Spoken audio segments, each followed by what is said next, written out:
Alright, Tool Groupies, as you know, I got some side hustles going on, and today I'm taking you with me on a day in the trades as we take apart this Fulton boiler and get it cleaned up, get it working again. So let's get to it.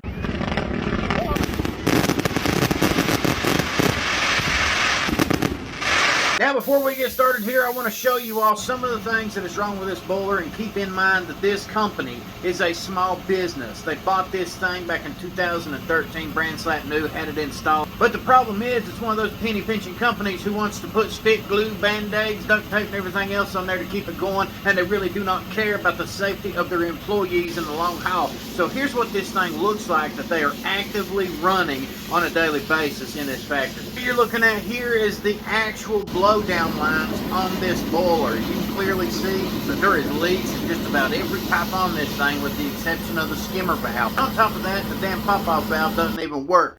Well, I believe it's got a hole in the threads, considering the water's running out of the bottom of the pipe here. Once she's draining out, we're gonna go ahead and get this plug off right here. Make sure that everything is nice and cleaned out. As you can see inside of it right here, the boiler's nice and cool. The damn water is still red hot on the inside of it, and this is 24 hours later. Make sure. Don't want no pressure on it. And we're going to go ahead and relieve this. That way I can pull that plug out, open it up, just to make sure that there's no pressure inside of it. That's how I'll relieve it. Then I'll worry about cracking that the rest of the way out. You don't want to take no chances getting blasted in the face with hot water. It ain't no fun. Valve open, pressure relieved. We finished taking this one the rest of the way out. Take a look at her inside there. You can clearly see the steam is still fogging up the camera lens here.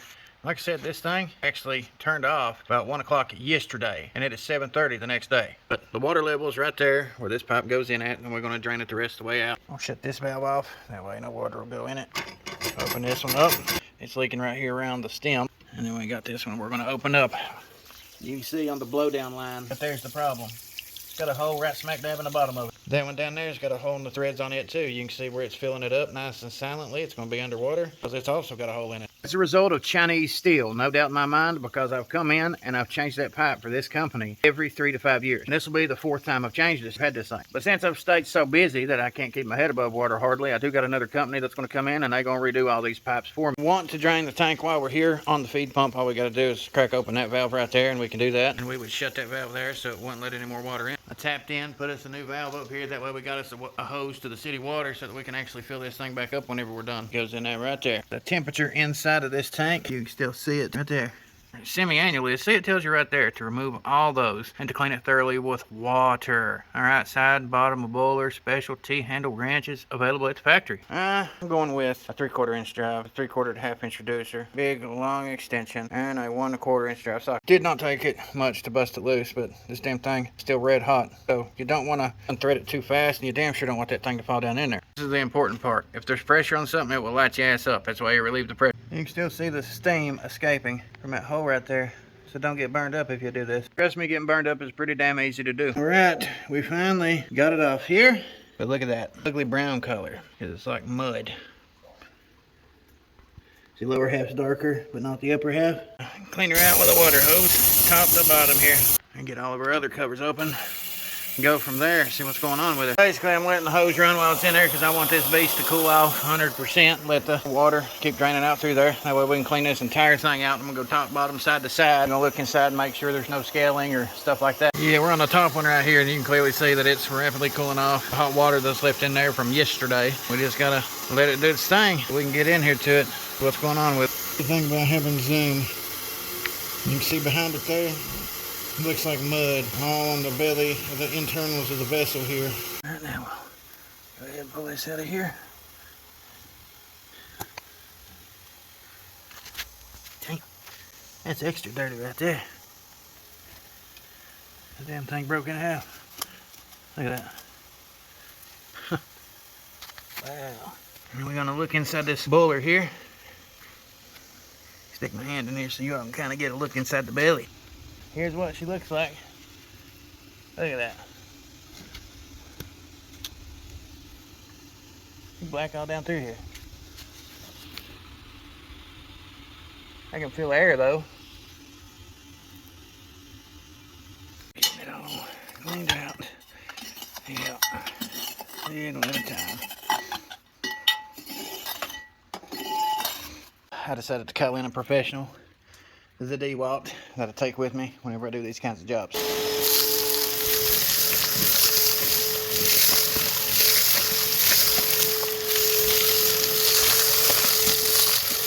We're gonna see how well the Dewalt done so far.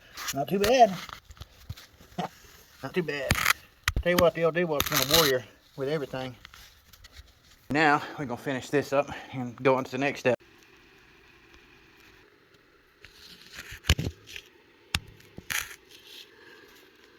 And getting these lined up.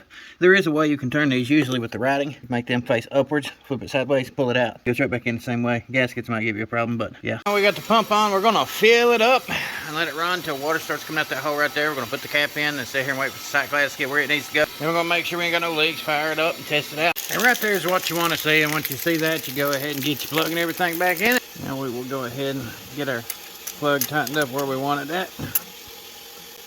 Still can't beat the damn Knipex.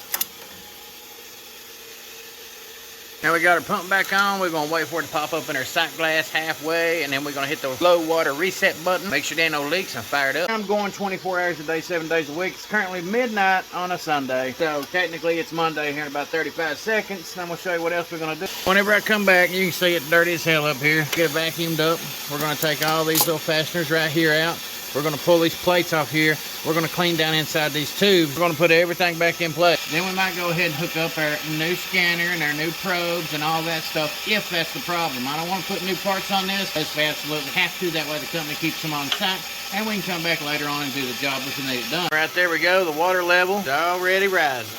Well, now it's running, and it's not really overheating as bad as what it has been, but I do hear it kind of rumbling. If your boiler rumbles or it pulsates or something like that, kind of like what this one is currently doing, can't hear it whenever they come down here, because usually they'll turn on their boiler and then they'll turn on their air compressors. They got machines going overhead and it's really loud, but that usually indicates that there is a draft problem. You can check it with a draft gauge. You know, there's ways to do it. You might need to install like a barometric damper, clean out the stack, all that sort of stuff. Or there could be too much primary air and it needs to be adjusted. It's going to take her a little while to get built up in pressure because it's got brand new cold water in it. The water that was in it already was hot. So everything looks good so far though. No leaks.